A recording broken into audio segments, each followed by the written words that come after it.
Hello, Alberta. I'm Frank Severely Normal, back here in my basement hole, ready to put on another video here for you. Now, in my previous videos, in my last video, I wrapped up my pseudo court case for you, the public, to decide whether you've been governed not only irresponsibly, but maybe with bad intentions from your government towards you. And I outlined what I believe was a fraud on the public purse by our government in conjunction with big business. And now I've stepped away from that because I want to provide some solutions.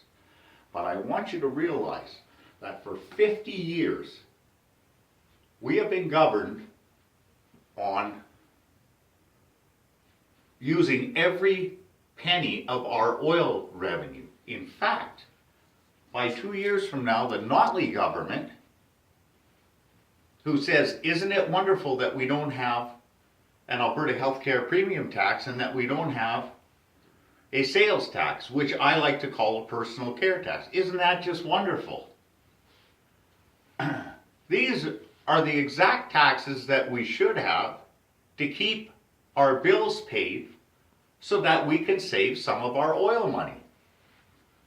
This is not hard to understand. Had the previous government, as I've illustrated, had the previous government made every decision exactly how they made them over their 44 years of rule, had they made every decision exactly the same, save one, except for one, if they had introduced this sales tax, personal care tax, 45 years ago, we would have $120 billion in the bank, plus our measly $18 billion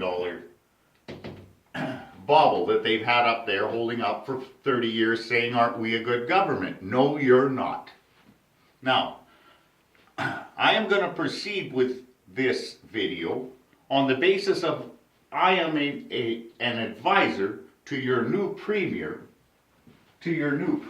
whoever he may be, head of the Tiddlywinkers, the Conservative Progressives Association of Alberta, and their ideology is conservative progressivism. If you're conservative with the finances, you can finance the progression of society on social issues. Now, we went through all these other NDP, social credit, and I've dismissed them all. Can we pause this for a second? Thank you. Sorry about that, folks. Sorry about that pause. Now, as I was saying,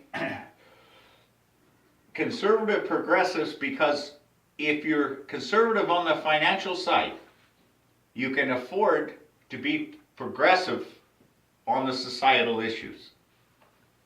Now, dedicated to those less than, and including the whole of the middle class. And I want to show you who I mean.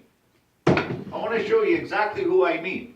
Now, the other week I was saying, oh, look at who Rachel Notley supports. Everybody. Women, Indigenous people, LGBTs, all inclusive.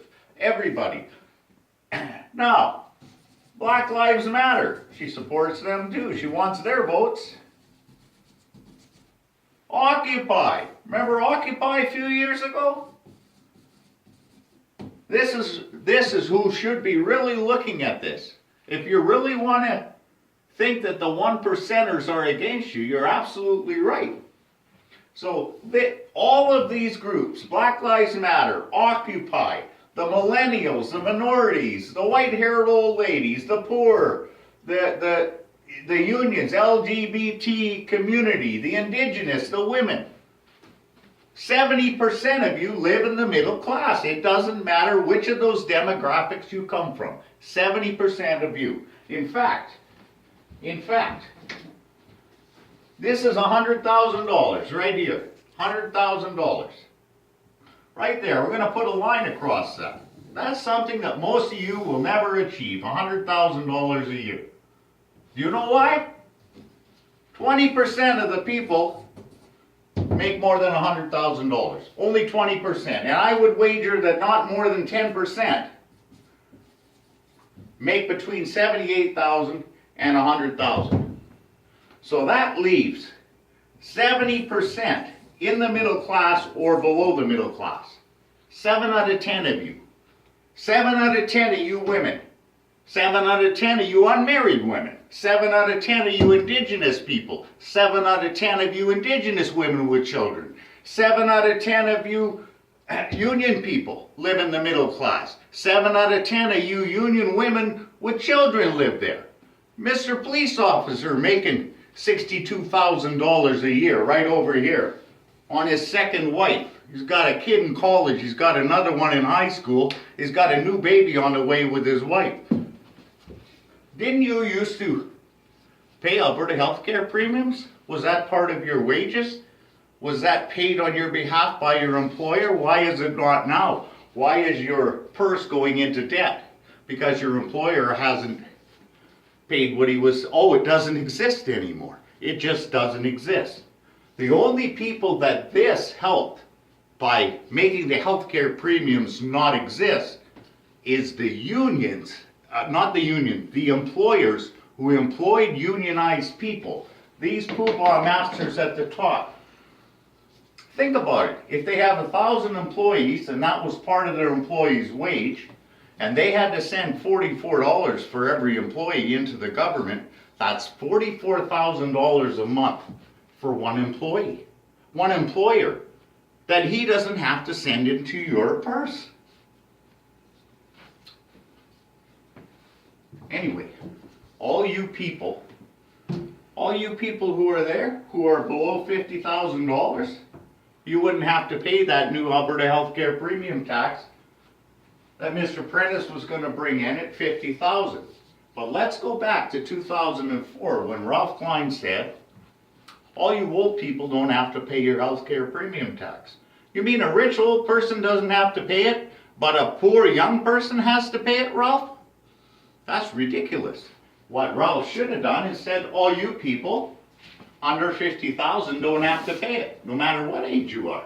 But he didn't do that, because the purpose of the whole scheme was to wipe out the whole system so they could rejig it up the way it's supposed to be. They gamed it 40 years ago. They tried to fix it. They messed it up. They foisted the NDP government on you.